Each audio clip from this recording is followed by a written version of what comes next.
the oil light.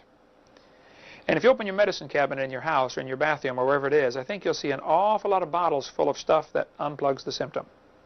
It does not fix the problem. If you open your refrigerator, you might see some things that'll fix the problem as opposed to fixing the symptom.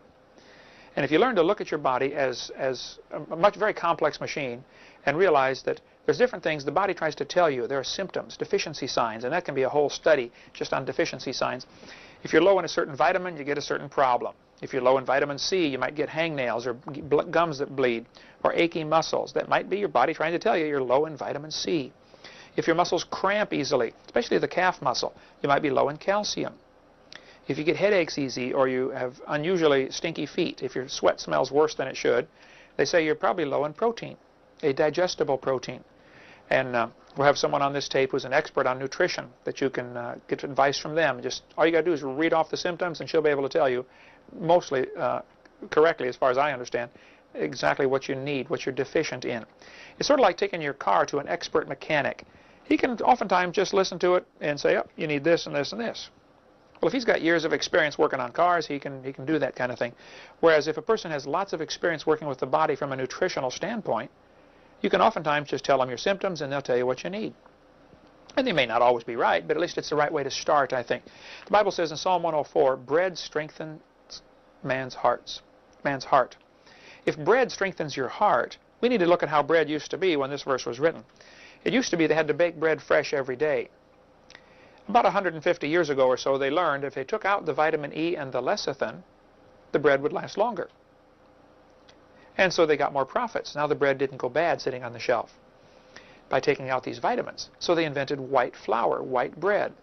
I tell the kids there's a simple formula. The whiter the bread, the quicker you're dead. If all you ever eat's white bread, you're not getting anything to strengthen your heart. You need to get vitamin E and lecithin. And there's all sorts of different types of vitamins and different companies. And I'm not selling any vitamins and don't want to sell any vitamins. But I think you'd be wise to learn some about it and to take some.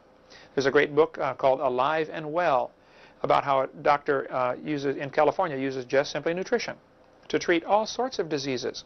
Many people have healed themselves of various diseases just by changing their diet.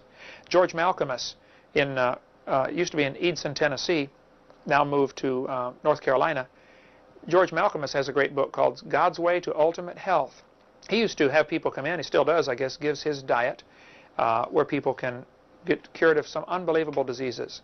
I saw a man a few months ago, I was preaching in Louisiana. The guy walked up to me and I said, man, I didn't recognize you. You've lost weight. He said, yep, I've lost 50 pounds and I feel better than I've ever felt in my life. I said, what are you doing? He said, I'm on George Malcolmus's diet. I said, you're kidding. He said, no, that's all I'm doing. I'm following his diet and I feel the best I've ever felt in my life. So I don't need to lose 50 pounds, maybe a couple, but I haven't tried the diet. But basically, he gets rid of certain things out of the diet. You just don't eat certain things, period, because they're bad for you. And you might want to get that book. As far as treating cancer, many people have just changed their diet and healed their cancer, eliminated it totally. The cancer survival rate, as this chart shows, is pretty low for those who take traditional treatment. Those who have primary cancer have about 12% survival rate for surviving 5 years or more if they go with conventional therapy. If they go with nutritional therapy, there's an 80% survival rate. So I think we're treating this disease, cancer, from a totally wrong perspective here in this country. Here they are looking for a way to cut it out or burn it out or blast it out. Or, man, give the body what it needs to rebuild. Give it some nutrition. If your car is low on a product like oil or brake fluid or something else, there'll be a deficiency sign, and then there'll be a full-blown problem if you don't fix it. Your body will give you an early warning sign when you're low in a vitamin. If you don't fix it, it'll give you a disease. If you still don't fix it, you'll die. A lot of people died. 1 million sailors died of scurvy, and it could have been fixed by a vitamin. Now, when somebody says, I take vitamins, I right away ask them, what kind do you take? And they will typically give me the name of a company, One A Day or Fred Flintstone or something like that. I say, no, I don't mean what brand, what kind. Because there are 3 different kinds of food supplements, or vitamins as they're called.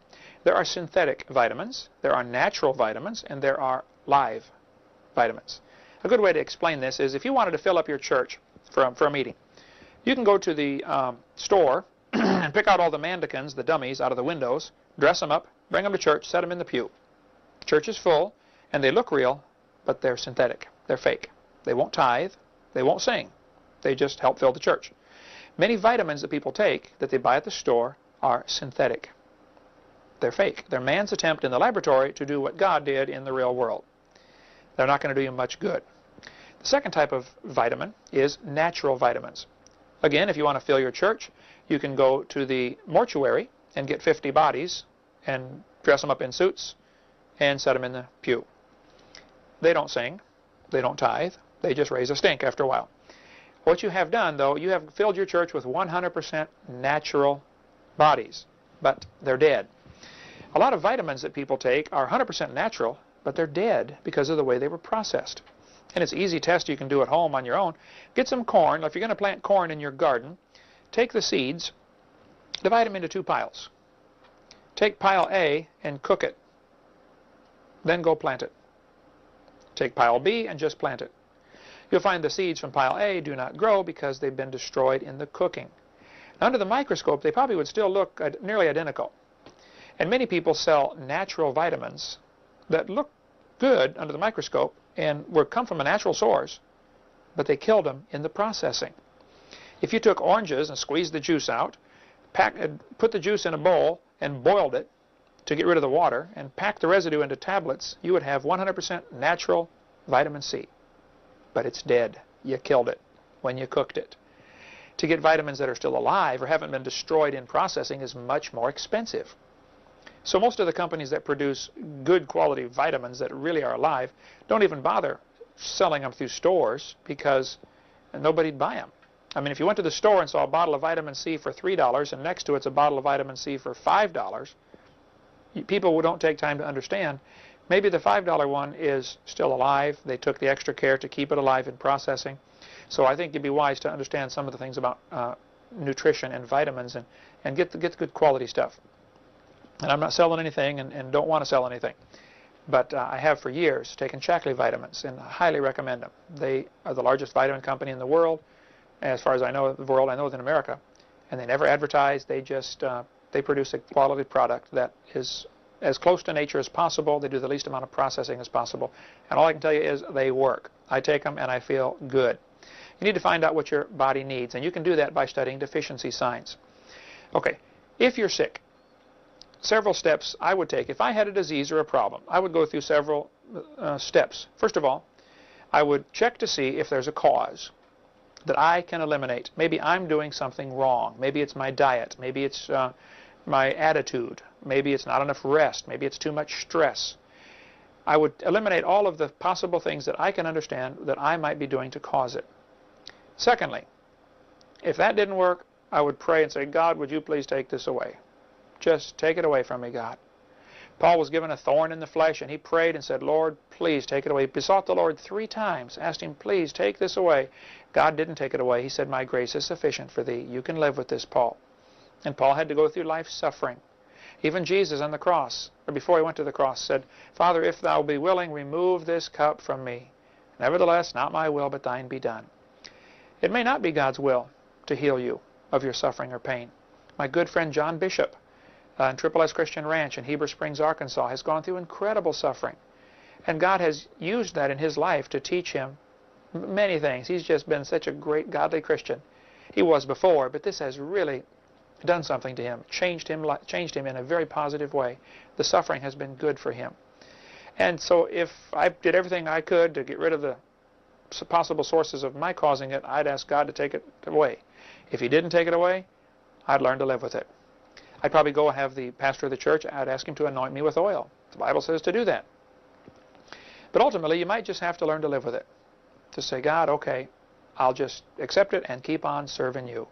Job, after all the problems he went through, said, Lord, I don't understand all this, but even if you slay me, I'm still going to serve you. I'm going to serve you no matter what you do to me, God. And so if you're suffering in this world and you've eliminated all the causes and you're still suffering and you prayed and they anointed you with oil, well then live with it. Keep serving God. Don't get angry about it. Because what can happen is we often get confidence in the flesh. The Bible says don't have any confidence in the flesh. Philippians chapter 3. Paul said have no confidence in the flesh. Now, in 3 John, we were told, I want you to prosper. I want you to be in health. And I think you'd be wise to understand your body and try to do what you can to be healthy. as the population of